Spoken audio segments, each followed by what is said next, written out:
Hey guys. So we are about to go live again. It's Jessica Keenan Smith with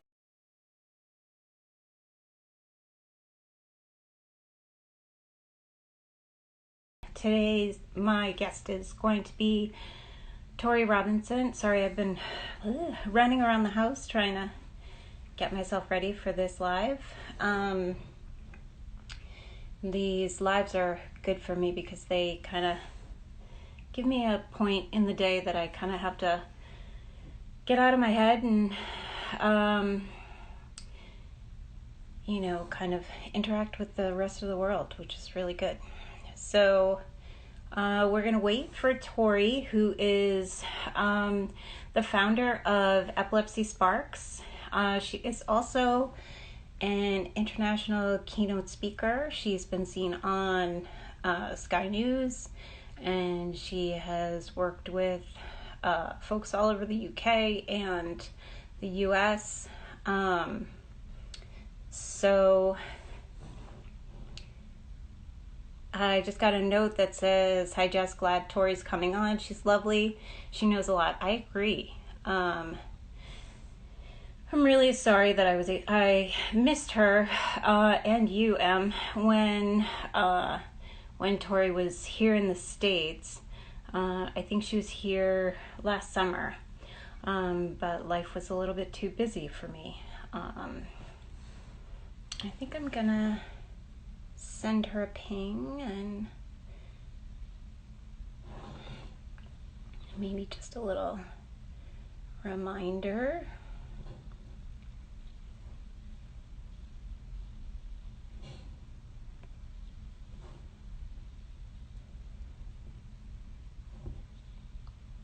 A little invitation to join, and maybe she will hop on and join our chat. If you guys have any questions, you can, hopefully life will get less hectic over the next few years, and I would just love to meet Dan and you and the new addition to your family. That would be so fun. I give really good baby gifts. It's one of my favorite things to do. So we will just wait for Torie, but while we're waiting, just feel free to put any questions that you have right in the comments, and while Torie and I are chatting, we'll try to keep track of those and answer them as they come up. So I'm kind of curious how you guys are doing with being in quarantine, wherever you are. So just as a little reminder, I'm based in the US. I was diagnosed when I was 12. I've been living with epilepsy for a long time, since I'm almost 50. And my seizures are generally grand mal seizures. I'm on several medications. My side effects are minimal. I'm able to drive, and I have a college degree. I have a child. I'm married. I'm pretty lucky in that respect. But I've been working in the epilepsy community for quite some time, and have been working closely with academia, so the folks in academic medicine, researchers, associations, societies, and the epilepsy community, the patient community, and industry, so the folks that are developing medications, and kind of pushing to have patients at the table earlier. I think it's really important for us to be asking or encouraging the key stakeholders to be asking the questions that matter to us earlier. So that's kind of been the thing that I've been asking key stakeholders to ask themselves. Not sure if it's making a difference, but it feels like it's pushing the needle forward. I'm also really trying hard to amplify So M asked, oh, here's Tori. I'd like to know uh, how pregnancy was for you, having epilepsy, and how did motherhood have an effect on your seizures, if any? So, M, maybe you can come back on, and you and I can do a whole session on epilepsy, because that's a whole chat. Hey, Hey, how are hey, you? I'm very good, thank you. How are you? I'm good. I'm good. So, how are things where you are? Your family, everybody's okay? Yeah, they're all good.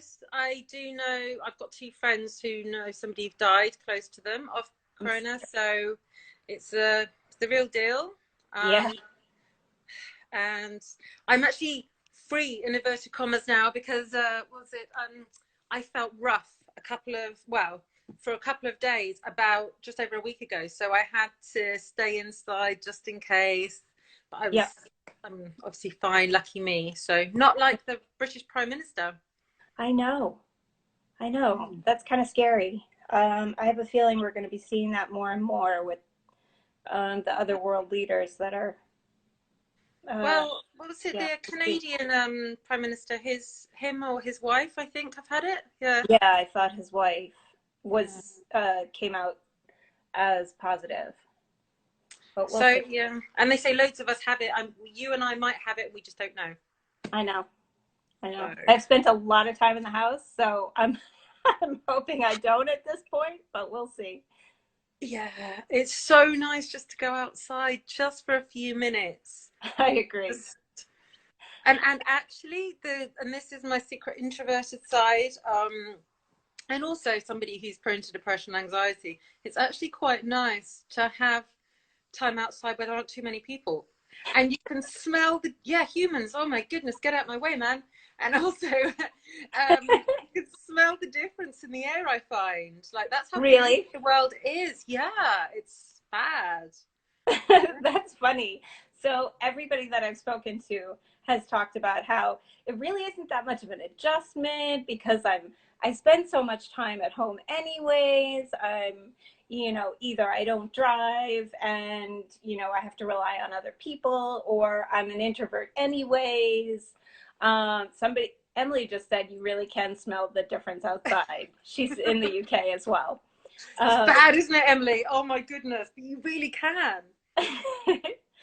I guess the change hasn't come through completely here in the States. We need more factories to shut down. Oh, I, Yeah, well, here I think it's traffic, because or at least in that means London. jobs. Sorry? I said I shouldn't say that because that means jobs. Yeah, well, yeah. Although, us humans, we do find opportunity, I think, where we can. The I only thing is, I feel bad saying that because for people that have got families Yeah, who are going to lose their pay because their employer's rubbish, and then the government help isn't coming in soon enough, which is disgusting. Then what do you do? yeah, Food banks and stuff. yep. So yeah, it's tough, but hopefully we'll all come out of this bit, closer communities and stuff like that. I do hope. I But hope they've been so great too. around here. Yeah, I hope so too. So why don't we take a second and have people kind of get to know who you are? So I did a little background on you. I put some stuff up on Living Well with Epilepsy. I also, told the folks that were coming on early who you are. But why don't you take a minute and introduce yourself, give a little bit of background on you and your epilepsy and your advocacy and the speaking that you've been doing. Sure. So, yeah, I am a patient with epilepsy. I have had it, well, diagnosed when I was 10, but I had it way earlier than that. I know because I can remember some of the seizures, and I'm weird, but I'm not that, like, I used to call them my funny feelings, and nobody else noticed, well, as far as I know, until I was 10. So, showed no EEG abnormalities at all. It was from description alone, the diagnosis was made. And my seizures got worse and worse as I got older. The anti-epileptic drugs never helped. I was just doped up. And yeah. And anyway, so it got to the stage where I'd moved to Australia, and I moved back. One of the key reasons being that my epilepsy had gotten so bad. I'd fallen on a railway line. I smashed my left clavicle so badly I needed 2 surgeries. And to be honest, that in addition to the mental health issues was just, life is not worth it, mate. So I flew back here. I'm so lucky to have the NHS, and I had a temporal lobectomy in 2013. Oh, wow. Yeah. And so today I am still doped up, just not as much as I was, which is good. I still sometimes have seizures, but not nearly as many. So my life expectancy is far greater now. What was funny, I used to have this amazing neurologist. I loved him. He was so blunt, and can't remember. It wouldn't have been the first probably appointment with him, but he just said, mate, your life expectancy isn't great. Like, would you consider surgery? And I laughed out loud. I loved this about him. And I said, yeah, sure. I'm going to die anyway, right? Because my risk of death was high. So just like, you can scoop it out, whatever. And so lucky to be suitable, and so lucky to have access to that. Yeah. And yeah, so that's what I did. So it's, my left temporal lobe. They removed some of my amygdala. Today I'm on lamotrigine and lacosamide, and guess what? This is so cool. You know how you get pop-ups in Facebook saying, a year ago or 2 years ago, whatever. I got one yesterday, 2 years ago, saying, oh, you were talking to your friend in Perth in Australia, and I was like, oh yeah, God, there was that 2 years ago. Then I realised my last tonic-clonic seizure was when I got home from there. So almost 2 years without a tonic-clonic now. Wow. I haven't told anybody else this, so you guys have joined. Yeah. I know, fingers crossed. Right. Yeah. Knock wood. It's the longest I've ever gone in my life. So without one, yeah. Wow. Really? Yeah, I've never gone that long. But you know what's made a huge, huge difference is the support of my friends and my partner. Really? Because they're just like, oh my goodness, friends are the family you choose for yourself. I really believe that. And especially yeah, you know, and you find out who cares about you when you got something like epilepsy, right? It's true. And he's just when you're laying in a puddle of your own ick and turning blue. Yeah. Yeah. You know, you come around public space. You know what, darling? That was sexy. And I'm like, I know. I have to laugh. If you don't laugh, you cry more often, right? It's true. Yeah. No, I have tonic-clonic seizures as well. And I think my last one was in a conference room at work in a building in Manhattan, in the CBS building in Manhattan. And yeah. How did it go? I got wheeled out through the lobby. You just feel like a drama queen, don't you? You're like, mate, no. You can't at the time. Yeah. No, that's just terrible. You can't walk. There's no walking away from that. And I've always considered myself really lucky in that I have never, I don't know, but I don't think I've ever wet myself. I don't think. Oh, I have. I pooed myself before, but luckily I was at home when I did that. And luckily it didn't go through to the lovely sofa because it was around my friend's house because ew. But I know, like, people don't, do you notice people don't talk about poo and wee enough? And I kid you not, I brought it up with some scientists recently. I said, could you do some studies into our poo? Because I kid you not, loads of us lot are constipated because we're doped up on drugs. I did a story on that. Oh, I haven't seen it. I'll have to check it out. I'll send it to you. Oh, please. Like, yeah. Because literally I've tried everything. I have tried everything under the sun. I have found a solution. Oh, do tell. I will. So, there's nothing naughty, I hope. Something, no, you know. No. Because I had someone say that to me and I'm like, you pervert. No. I mean, you know, in reality, like, I need to eat more greens, I need to drink more water, and I need to exercise more. But I really, if I drink Smooth Move tea, swear to God, that's the name of it. Ooh, it is what it says on the Like tin. I'll get a link, but the name of it is Smooth Move tea, and it's got senna in it. Oh, does it bloat you though? Because I've taken Nope, Senokot and it. Okay. no, that's the Senecot is terrible. I don't. That didn't work I for me. looked pregnant when I got that, and I'm not, by the way. Nope, but just the senna tea, and Mm. sometimes just a half a glass of it. And that is Even it. with milk, and I can't do it every day. Twice a week, maybe. That's enough. Ah, because you know what? Again, because people don't talk about bum holes and they don't talk about hemorrhoids and stuff. Yep, Like got those too. exactly. Oh, you sex beast, you. Yeah, Yeah. exactly. And Yes. and what do you know what it reminds me of as well? And I didn't know this because I'm not a mother, so but I read Oh my this God. on the back of are you a mum? Yes. So I read this on a poster on the back of a lady's toilet, and it was saying that 1 in 3 women in the world have piles. Now, Yeah, why they're doesn't anyone terrible. know that? And then I thought it's going to be the case with loads of us who are completely doped up and constipated from these things. So Yeah. let's talk about it because you shouldn't be ashamed of it. And we need to, and I even spoke to, so I'll shut up in a minute, a couple of scientists about this at Exeter University. And they were like, young people, like, we were largely dying it. And they had no idea it was an issue for us because it's not something I don't think that is generally brought up with your If you neurologist. talk to any OBGYN, they know. Whom, sorry? If you talk to any like gynecologist or obstetrician, they know. Yeah.